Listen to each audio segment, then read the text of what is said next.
When the program started 16 years ago, it's absolutely incredible to think of where it started and where it is now. The beauty of the program is every year we work with 20 to 25, hopefully 30 different organizations throughout the Quad Cities. So whether it be assisted livings, memory care, long-term care, in-home care, and any sort of program where people who have a dementia diagnosis, we partner with them to provide some art facilitation training and allow some memories to be awoken in the process.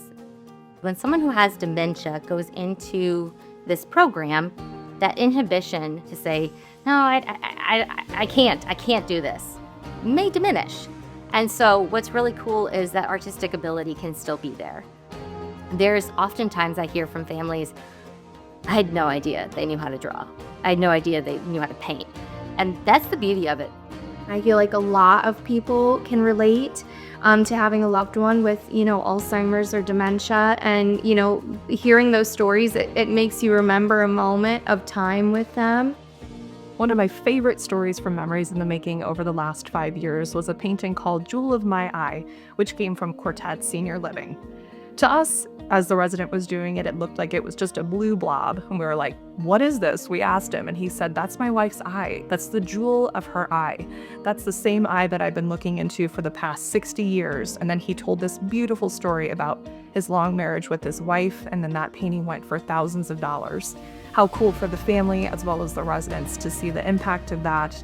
And now that he's passed away, what a beautiful memory for his family as well as his wife. Year after year, what keeps bringing me back are these stories and the ability to share these with everybody. And I think it really lifts the veil of shame for a lot of families off of this, and sort of the mysteries and what we don't understand about this disease. They want to share with us and they want to tell us. So, I was sitting at a table with 4 ladies. She was sitting to my right. She's sitting there and she's sort of singing these nursery rhymes. But one of them, she kept coming back to Humpty Dumpty. And so I said, let's paint Humpty Dumpty Wall. So she starts painting and she's singing, and then all of a sudden she would stop and say these really profound things.